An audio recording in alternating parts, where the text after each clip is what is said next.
This video from CES is brought to you by D-Brand. Their Prism screen protectors and grip cases protect your phone. That's pretty much all there is to it. Check them out at the link in the video description.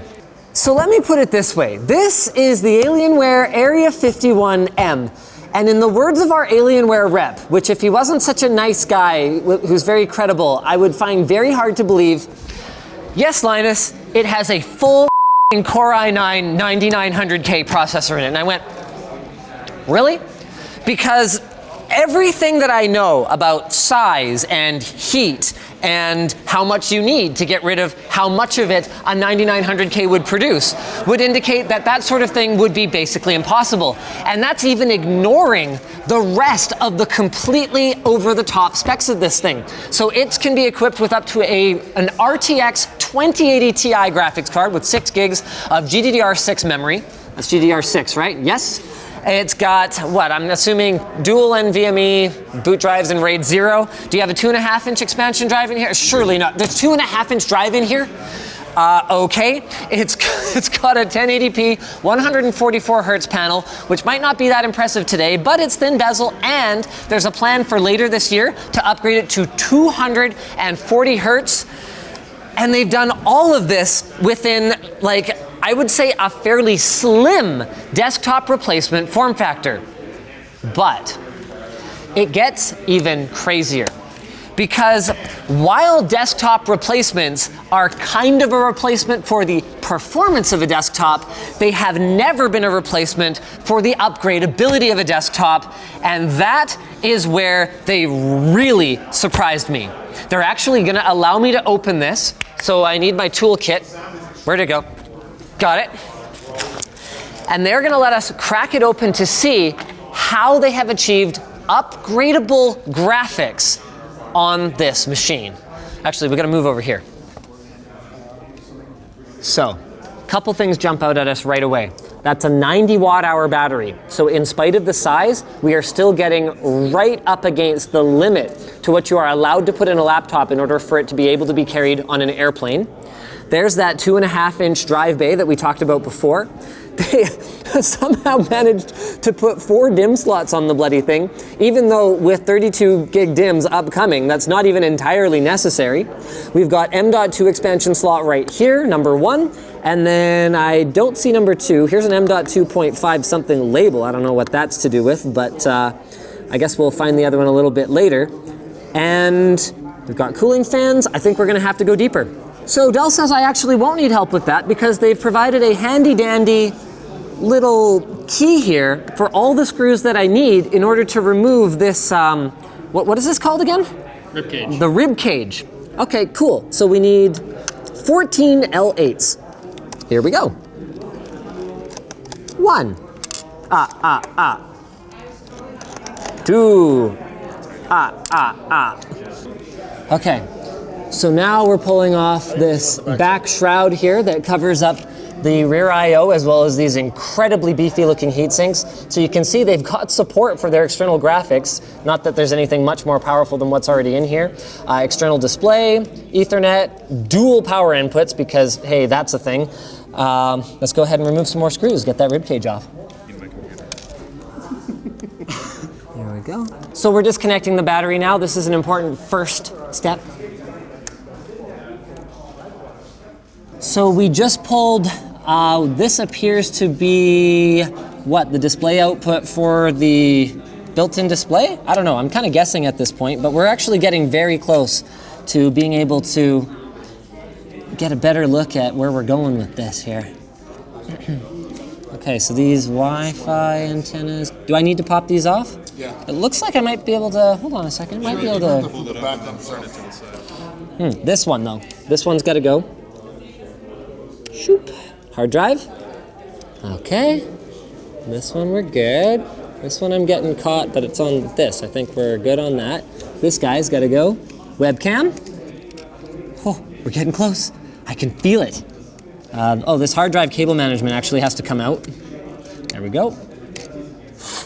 Ooh, these Wi-Fi antennas. We may end up needing to remove those, but I'm not 100% sure yet. I think that's all that's holding us in right now. Yep. Okay. Well, there goes the cable management for that. Sorry, guys. If it helps at all, I feel really, really bad. No, you don't. No, I don't. That was a lie. There's lies, damned lies, and then there's what I just said. And there it is. So this right here, thank you. So this right here is the secret sauce. So here is, and this is not a standard desktop socket. Did you guys create this socket standard? It's a standard socket. This is a standard socket under here. It looks so low profile. You're sure, right? This. When we take it off, I mean, it should be a standard just drop-in. No, the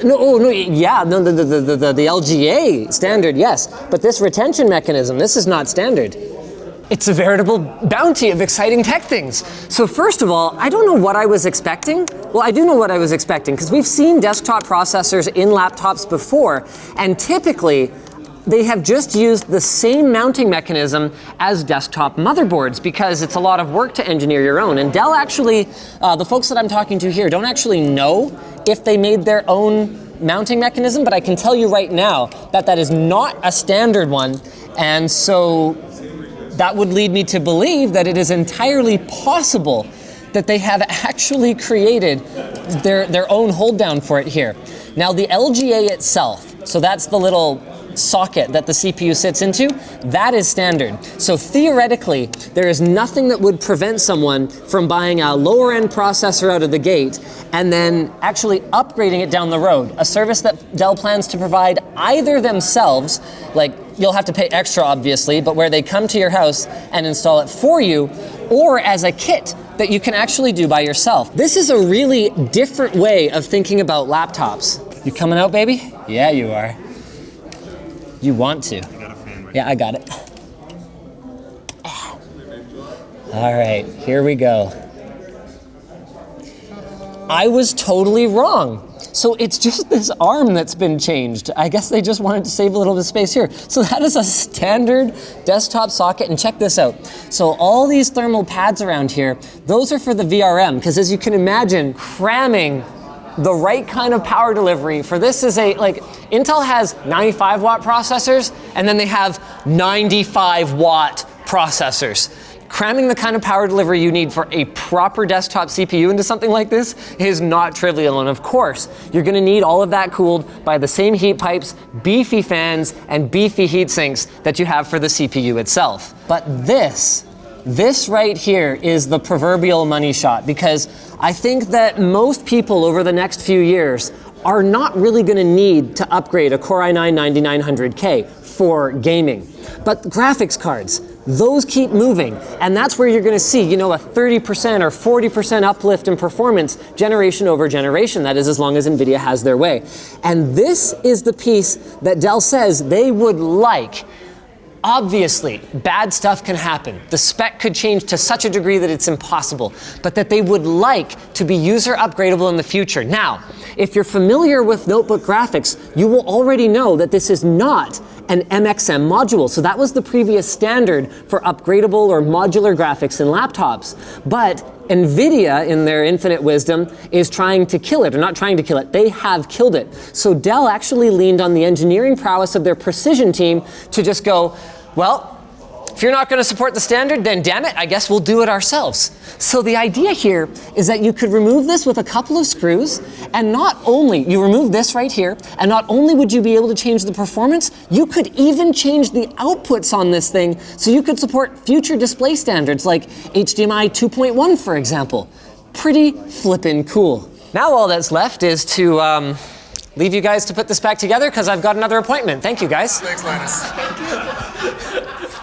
And also to tell you guys about our sponsor, dbrand. So dbrand is sponsoring our trip here to CES 2019. Their grip case is, as you can imagine, very grippy. It's Linus proof because otherwise, realistically, they wouldn't let me endorse it. And it's got their super clicky buttons as well as their trademark customizability. So you got your precision cut, true texture 3M vinyl skins, and pretty much any color you could want. The other big thing this year is their Prism screen protectors. They've got an applicator so it goes on super easily. You get a perfect fit every time, and the impact resistance of this thing is quite frankly you have to see it to believe it. You put this thing on, you hammer a nail into a piece of wood with the face of your phone, you take off the prism, you've got a dented ass prism, but you've got a pristine screen. It's pretty much unreal. You can check them both out at the link in the video description. So thanks for watching, guys. We are on our way to the next suite here at CES 2019. Don't miss any of it by being subscribed to Linus Tech Tips. I'll make you chase you. I want a chair. No.